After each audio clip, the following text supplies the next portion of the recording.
భారత మాజీ ప్రధాని లాల్ బహదూర్ శాస్త్రి జై జవాన్ జై కిసాన్ అనే నినాదాన్ని ఇచ్చారు.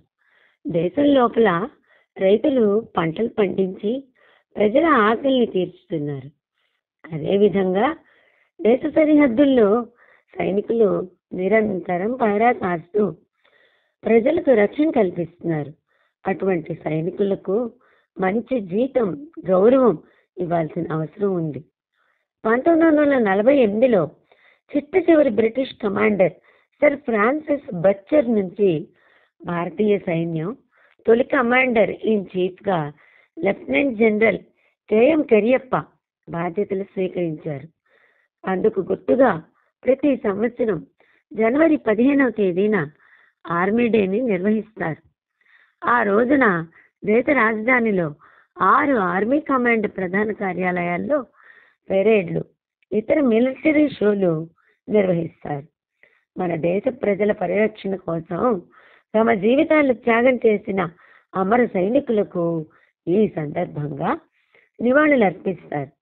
భారతదేశ ప్రజాస్వామ్యం కోసం స్వాతంత్ర సమరయోధులు ఎంతటి ముఖ్యమైన పాత్రనైతే పోషించారో భారత సైన్యం కూడా అంతే సమాన పాత్ర పోషించింది. జనరల్ కోదండర మాదప్ప కరియప్ప స్వదేశీయులతోనూ బ్రిటిషర్లతోనూ సత్సంబంధాలు కలిగి ఉండి జనరల్ రాయ్ బచ్చర్ నుంచి తొలి కమాండర్ ఇన్ చీఫ్గా బాధ్యతలు స్వీకరించిన తర్వాత సైన్యం సరిహద్దుల్లోనూ ప్రకృతి వైపరీత్యాల్లోనూ అనేక విధాల పోరాడుతూనే ఉంది.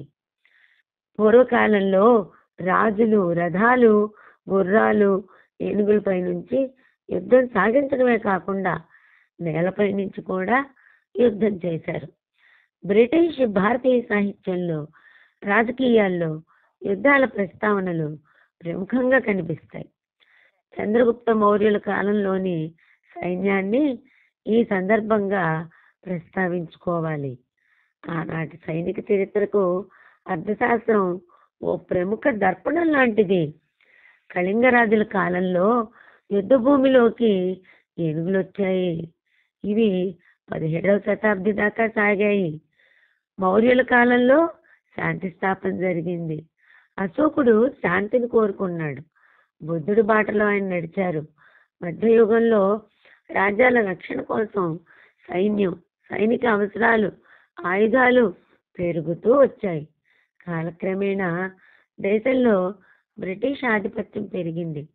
అనేక స్వాతంత్ర సమరాల అనంతరం బ్రిటిషర్ల నుంచి స్వేచ్ఛ పొందిన నేటి భారత సైన్యం పరిధి బాగా పెరిగింది. రక్షణ వ్యయం కూడా పెరిగింది. సరికొత్త సాంకేతిక పరిజ్ఞానంతో వ్యక్తిగత జీవితాలు పణంగా పెడుతూ దేశాన్ని అన్ని విధాలా కాపాడుతూ ఆపదల్లో ఆదుకునే భారత సైన్యానికి ప్రతి ఒక్కరూ కృతజ్ఞతతో వారిని గౌరవిస్తూ దేశవ్యాప్తంగా ఆర్మీ డేను ఈనాడు గర్వంగా జరుపుకుందాం.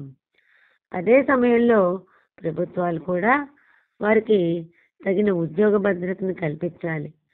వారికి తాత్కాలిక ప్రతిపాదన కాకుండా శాశ్వత ప్రాతిపదికన ఉద్యోగాలు ఇవ్వాలి.